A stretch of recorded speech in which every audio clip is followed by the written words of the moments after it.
Good morning, everybody. It is Monday, May 24th, and this is our morning drive live. I want to talk today, about Pci Compliance and what that is and what that means. So I got actually two messages from people over the weekend asking about Pci compliance as it relates to HIPAA. And I just wanted to put this out there, make everybody aware. First of all, Pci compliance and HIPAA have absolutely nothing to do with each other. They are two totally separate things that have nothing to do with each other at all. So, what Pci compliance is basically, in short, quick terms, the storage and use of credit card information.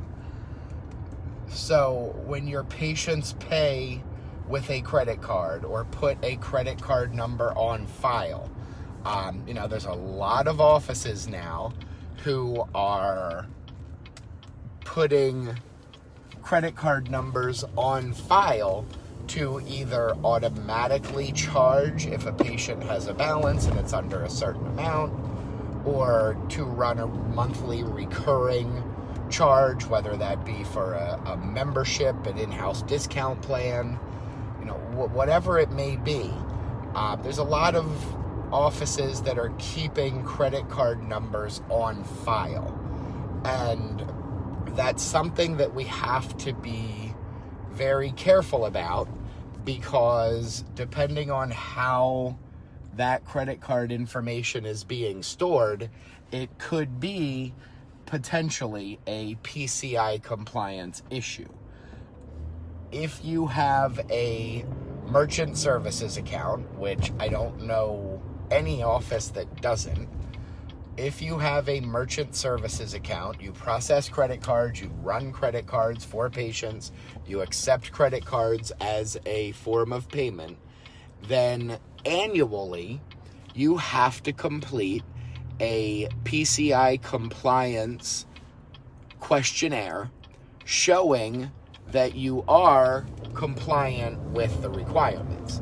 And a lot of those requirements are storing credit card numbers properly, making sure your network security is current and up to their standards. It's a totally different standard, different requirements than HIPAA has, and most of our credit card terminals now process through the internet, not through a phone line, so they connect to the office's network.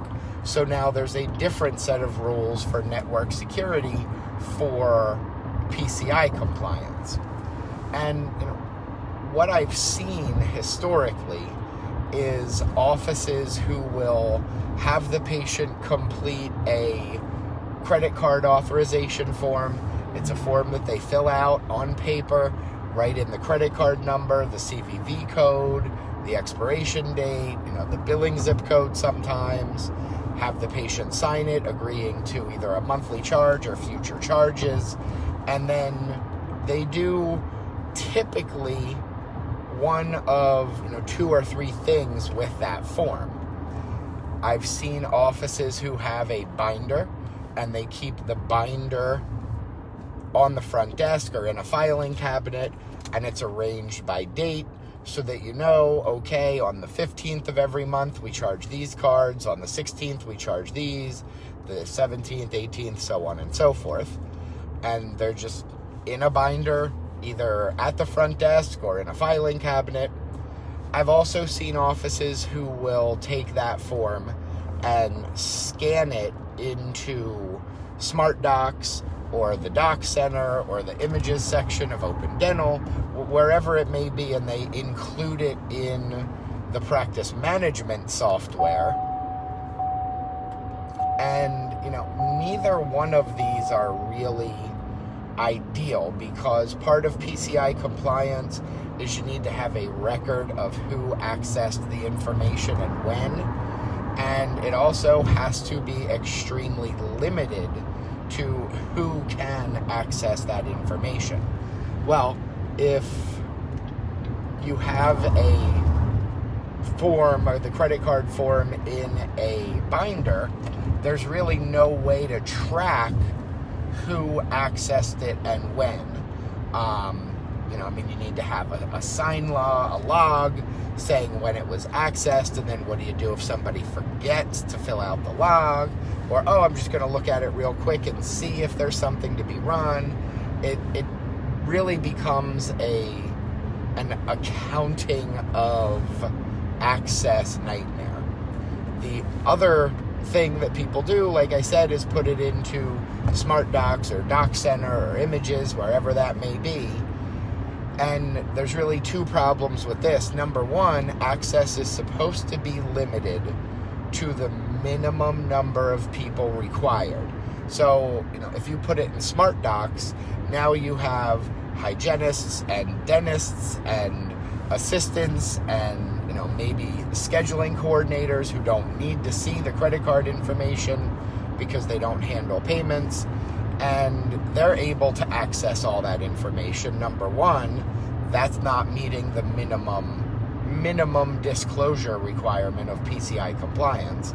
Number two, as we all know, those images, everything in the Smart Docs, everything in the Doc Center, at the end of this year, beginning of next year, is going to become part of, and it technically already is, but part of the patient's record that will be accessible to the patients and their allowed contacts through the Cures Act with, either an online portal or an app to access all of that information that's scanned in. So, now we have potential liability there, because now if your portal gets hacked, you not only have a HIPAA issue, but now you have a PCI compliance issue. And, part of the things with keeping up with PCI compliance is if you fail to do so, they can do a number of things. Number one, you can be fined. And the fines start at about $25,000. But more importantly, and number two, they can take away your ability to accept credit cards. They can permanently close your merchant account, and you won't be able to accept or charge credit cards anymore. And for a lot of offices, that could be a huge loss. So, we want to make sure we're maintaining PCI compliance. Remember, it has absolutely nothing to do with HIPAA. I am currently searching for a solution to try and help offices. When I have it, I will definitely let you guys know once I, confirm everything is what I think it really is. I will confirm and let you guys know. But I just want to put that out there that, storing those credit card numbers is very, very important. And, failing to do so properly can lead to huge problems down the road, which, as we all know, I want all of us to be able to avoid any problems. So that's something that we're going to pay attention to, be looking at, because as the Cures Act deadline comes in 7 or 8 months, I definitely don't want people having credit card numbers scanned into Smart Docs, Doc Center, Images, because that's not going to be a good solution. So I will let you guys know when I have a solution. I am here. Everybody have a great day, and I will see you guys tomorrow.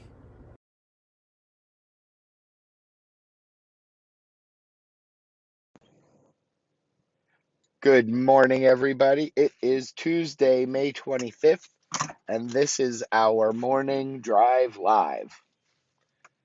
So, I want to rehash something again, just to hopefully help more people to understand how coordination of benefits and adjustments work when a patient has more than one insurance. Whether there's a primary and secondary, or a tertiary, whatever it may be, the coordination of benefits can work a couple different ways. So first, you have plans that do not coordinate benefits, which basically means both plans will pay as though they are the primary insurance. So even if you have a plan that's a secondary, they will pay on claims just like they would if they were the primary.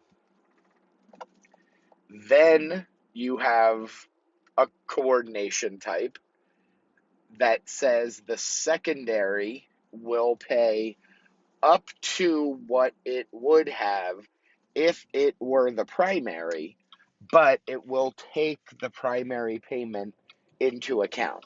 So a perfect example of that, let's say, and again, I'm just using round numbers. Let's say you charge $100 for something. The primary allowance is $70. The secondary allowance is $80. If it's covered at 100%, like a prophy would be, let's say, the primary will pay $70. You send that primary claim to the secondary with the claim, and they will pay $10 because they would have allowed $80. So they'll pay the difference between the $70 that the primary paid and the $80 that they would have paid if they were the primary, and they'll pay you $10. So we have to look at that and how the benefits coordinate as we're processing the payments. What you have to remember is when it comes to the adjustments, when you are in network with both plans, you can collect either the combination of the two insurance payments together or your lowest allowed fee schedule, your lowest allowed fee for that service, whichever is higher. So we'll do an example of that. Again, we'll use the $100 price tag, the $70 primary allowance, the $80 secondary allowance.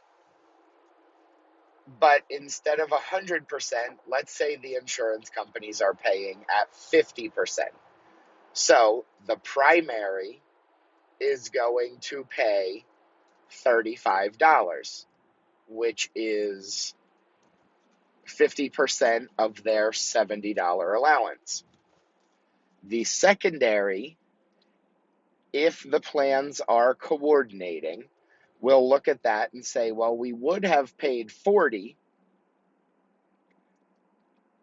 but the primary paid $35, so we'll pay $5.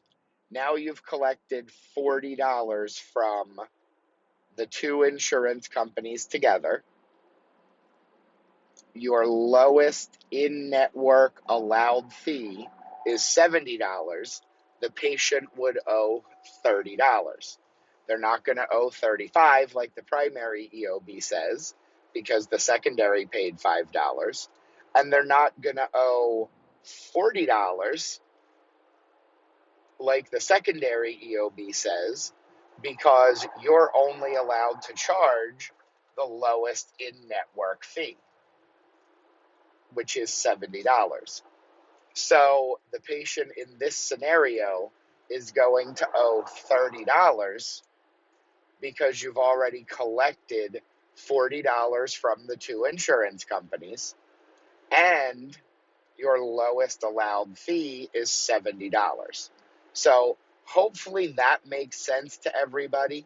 Now, there are times when the two insurance companies together are going to actually pay more than your lowest allowed fee.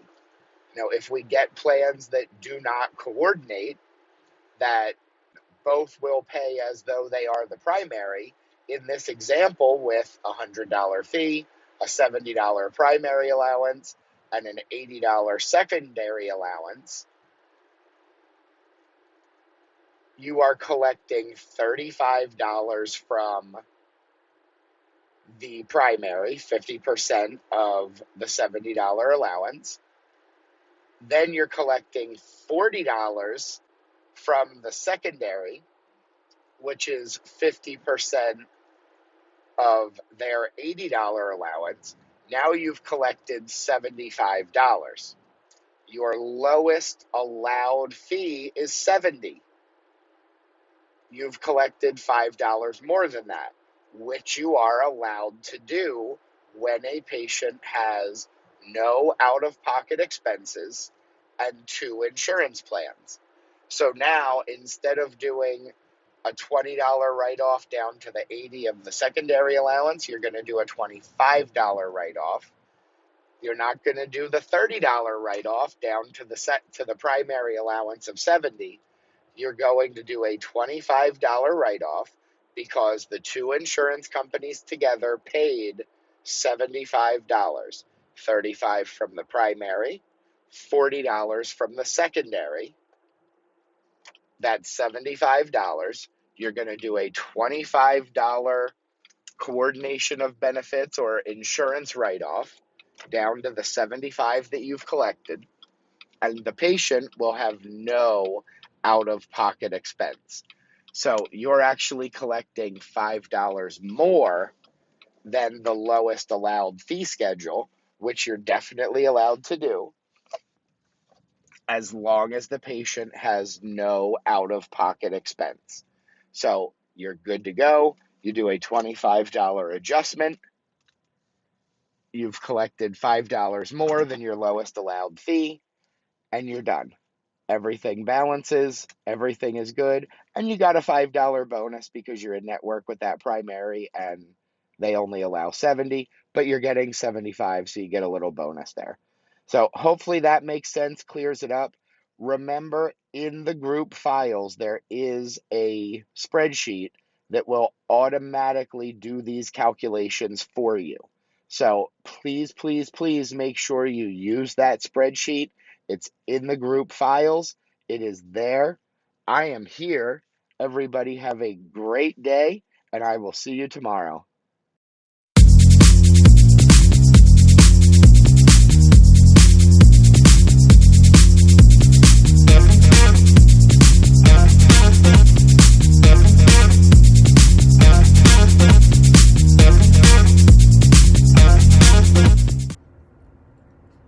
Good morning, everybody. It is Wednesday, May 26th, and this is our morning drive live. I want to talk today about performance reviews because it's something that I think is incredibly important for every business to do with their employees, but I think they need to be done a little differently than they normally have. So I started thinking about this yesterday because I actually have a few employees who are coming up to their 90-day review point. And as I was passing out their portion of the questionnaire, a couple of them said, what is this? And I said, well, this is part of your 90-day review. And they said, I've never, ever had to fill anything out for my own review before. And I kind of went through the 4-page questionnaire that we have them fill out as part of their 90-day review process, and, put it to them this way. It's not just your 90-day review, it's also our 90-day review. So, in that 90-day review questionnaire that the employees fill out were questions about how they think they're doing in their role, in their job duties, how they think their team leader, their department manager, their direct supervisor is doing, how they think we as a company are doing, and then a lot of questions about how they see themselves growing within the company, how they see themselves being able to help the company, and how they see the company being able to help them.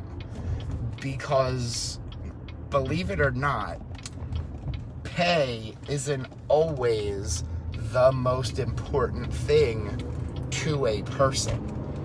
I actually did a poll last year during the quarantine, during the 6 weeks shutdown on Facebook, and we got about 700 responses. And the poll simply said, here are 10 things. Absolutely, pay was one of them, benefits were one of them, feeling included in decision making was one of them, help with personal problems was one of them, and there were 10 different things. And I asked people to rank them from 1 to 10. 1 being the most important thing to them in their position or in their job, and 10 being the least important thing.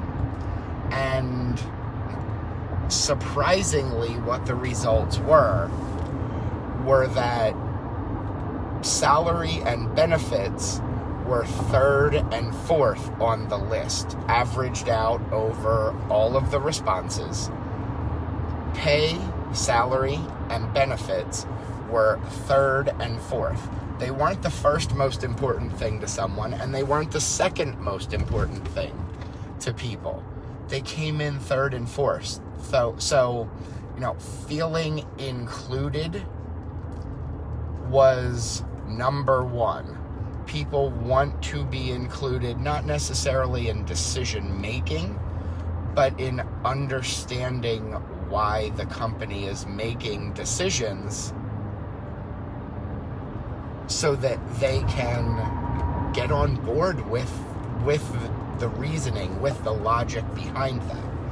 And that's something that we ask of our employees at their 90-day mark is, are you feeling included?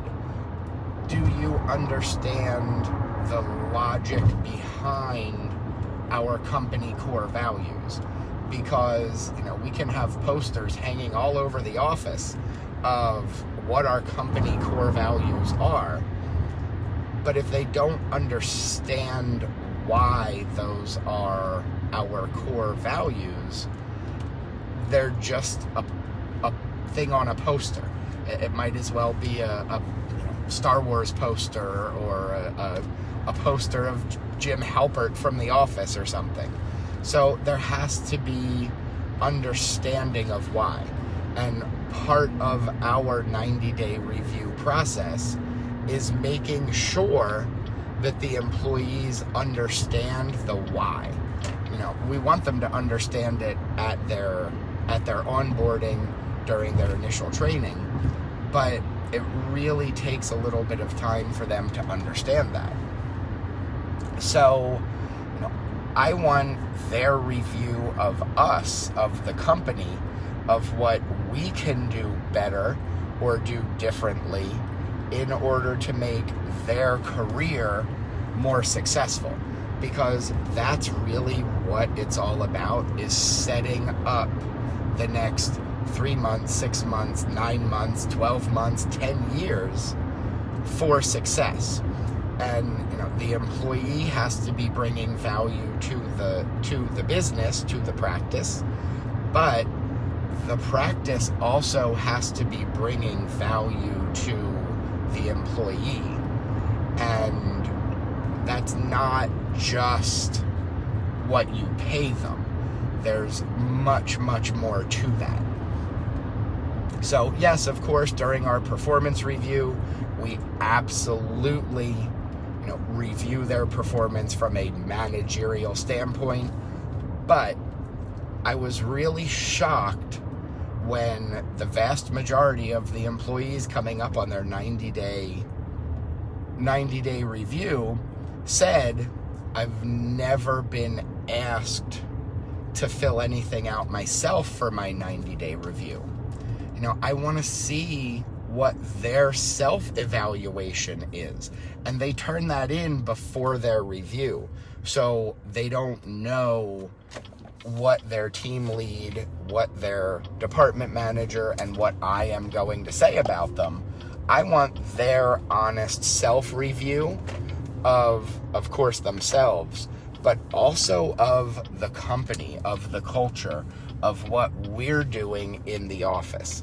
So I'm going to add our file for the employee portion of the review. I'm going to add that into the group files today, just so everybody can take a look at it, see what we're asking, and see if maybe, asking your team members for their feedback on the business isn't something that you should absolutely be doing in your practice. So I am here. Everybody have a great day, and I will see you tomorrow.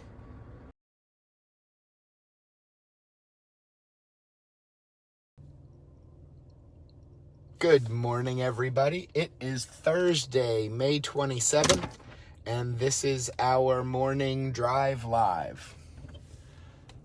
I'm going to talk today about something that, for some reason, is a little taboo, a little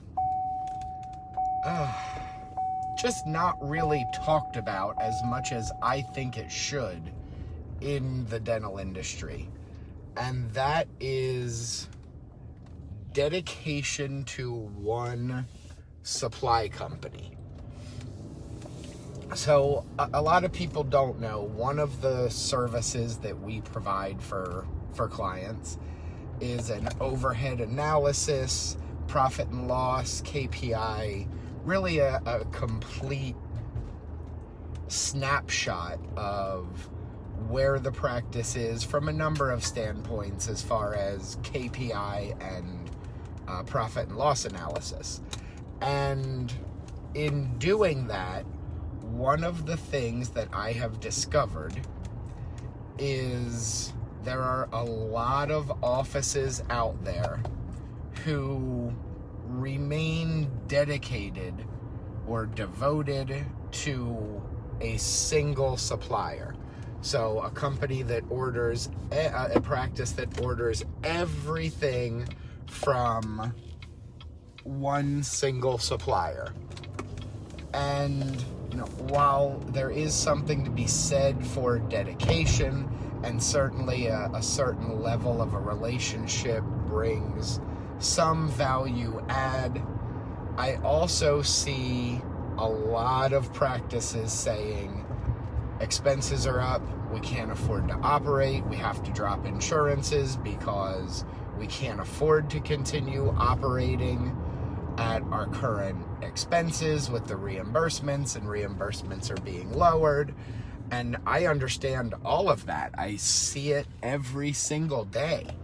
And one of the things that I think we have to look at is we should be doing a regular checkup on the pricing that our suppliers are charging us. I have seen firsthand how much money can be saved when you shop your supplies. And that, I think, is a big factor in profitability for practices. Especially now, over the past year and a half, we have seen supply costs creeping upwards, sometimes leaping upwards. And I think we owe it to our business to make sure we're getting the best pricing we can. I mean, listen, at the end of the day, your supply costs should be right around 5 to 6% of your net collections every month. So, we're not talking about get rich money, but if you're able to save 1,000 here, 1,000 there, that really can add up from a profitability percentage standpoint. That can really add up at the end of the year to a pretty significant savings. Now I'm not talking about sacrificing quality. I'm not talking about using gray market products instead of the absolute best products out there. And I'm not suggesting we completely do away with all of our existing relationships. But what my question is it worth that one free lunch every couple months? Is it worth that one round of golf once a year to be paying $2,000 to $3,000 to $4,000 a month more for your supplies, for your burrs, for your disposables, for your masks? Is it worth that for that relationship? Some people are going to say absolutely, yes it is. They like the fact that they have a person they can call, and if they need something, they'll have it tomorrow. Absolutely, completely understand. But we also have to remember that when we put the right systems in place, the number of times that we run out of something and need it tomorrow should be extremely limited. It really shouldn't happen, but things happen. I understand that happens to all of us. But is it worth that? And can you really not get that relationship with another supplier? So I think everybody needs to take some time and research your pricing. Look at other options. This is something I've been doing for my consulting clients over the past few weeks. And, I have found supply companies that have burrs that are the same exact burrs that you can buy from one of the big guys, and they're literally 20 to 30%, sometimes 40% less, and they're the exact same burrs. You're not paying for the ridiculous overhead of 100 offices across the country and a full-time outside sales team who get a percentage of everything they sell. You're not paying for that. And with the right supply company, those savings are passed on to you. You're the one that's saving money at the end of the day by doing a little bit of research. And like I said, none of it on its own is get rich quick money. And yes, it's absolutely much easier to increase your production by $10,000 than it is to save $10,000 on supplies. But what if we can produce $10,000 more and save $1,000 on supplies?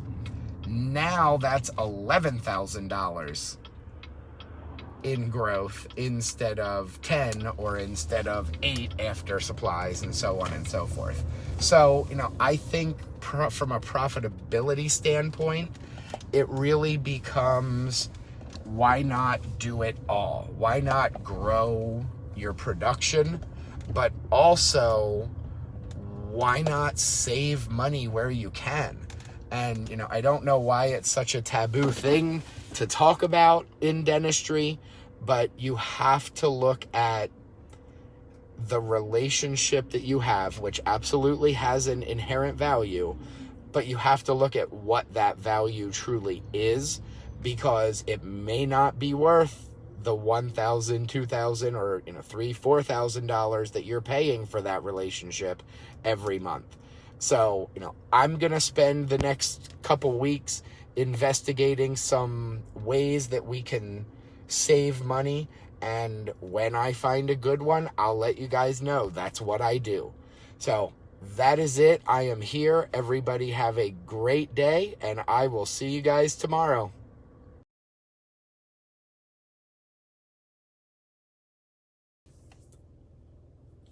Good morning, everybody. It is Friday, May 28th, and this is our morning drive live. So hopefully a number of you caught the webinar last night with Debbie Carr, where we talked about the Cures Act, and we talked about network security and some HIPAA compliance topics and document storage. And I wanted to just kind of extend that conversation this morning and talk about why it's important to update your software. So keeping your software up to date is incredibly important for, yes, there's technological advances, there's new features being introduced, but also for HIPAA compliance.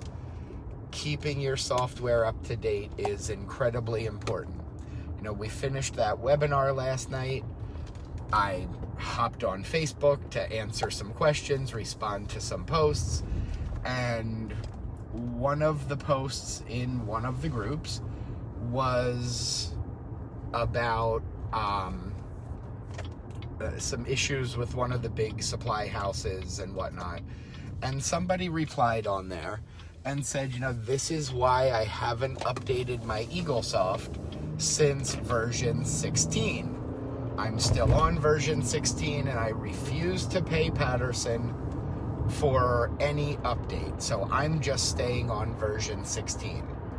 But the problem with that is typically the companies,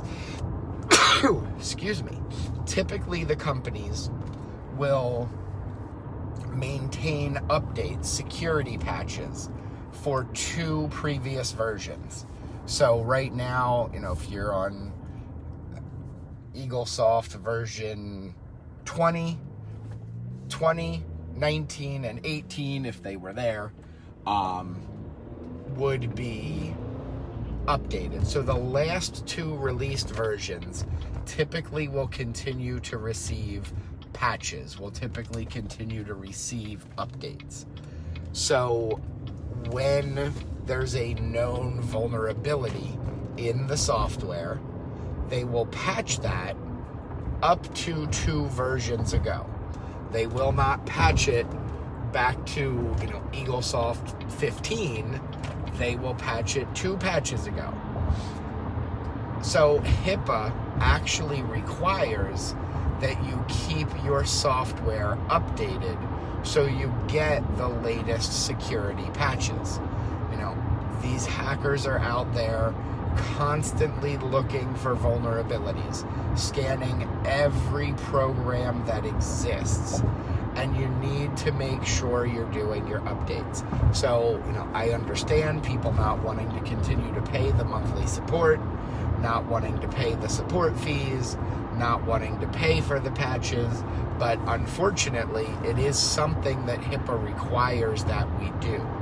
Because if you don't update your software and you have a breach or you have an incident, it is 100% your fault for failing to maintain updated software. Now, here's the bigger issue with that, is it's not just your practice management software. It is every software and every driver that is installed on your network. A few years ago, there was a vulnerability with people that had Logitech wireless keyboards. Some hacker found a backdoor through the driver, the program that makes the wireless keyboard work. And they were able to gain remote control of any computer that had that driver installed on it. Logitech updated the driver to close that security risk, to close that open door within about 48 hours. but I still am seeing offices today, and this was, I believe it was 2017 that happened. I'm still seeing offices that have the driver installed that is the version with the open door, which means you don't know who has or has not had control of that computer, of your network since then. So, things like drivers, software including Adobe Reader, Adobe Acrobat, Microsoft Office, Word, Excel, PowerPoint, your practice management software, your X-ray software, any software that you have installed on your computer has to be under support. It has to be able to be updated, and you have to be doing the updates or installing the patches. So, this was big last year when we saw Windows 7 fall off of support. Everybody went, well, why? Microsoft must be paying OCR. Microsoft must be paying the government to say Windows 7 is no longer compatible, no longer HIPAA compliant. You have to update to Windows 10. But it wasn't that. What it was Windows 7 was falling off of support, which means Microsoft was no longer making security patches for Windows 7. If Windows 7 is no longer receiving security patches, it's no longer compliant, because no security threats, no vulnerabilities, no open doors that would give hackers a way into your system are being closed. So that's why it fell off of, it became not HIPAA compliant, because it simply fell off of support. It's not, from a business standpoint, it doesn't make sense to continue updating every single software that you've made going back 8, 10, 15 years ago, when you have newer software that is, better, more advanced, and more secure, which is the important thing to remember. So I just want to remind everybody, please remember, and it is not just your practice management software. It's not just your Dentrix, your EagleSoft, your Open Dental that you have to update. It is every single program, every driver that operates on your network, on every workstation connected to your network. You have to make sure you're doing those updates. So, for those of you who weren't able to catch the webinar live last night, it will be uploaded onto our YouTube channel over the next few days. It's going through editing now, but it will be uploaded to the YouTube channel in the next few days. I'll make sure to post a link in the group when it is posted. But our YouTube channel is just youtube.com/practicemechanic. PracticeMechanic. youtube.com/practicemechanic. That will be uploaded over the next few days. It'll be over the weekend, I'm sure. It will be uploaded and ready to go. So everybody have a great long weekend. Enjoy your Memorial Day, and I will see you guys on Tuesday.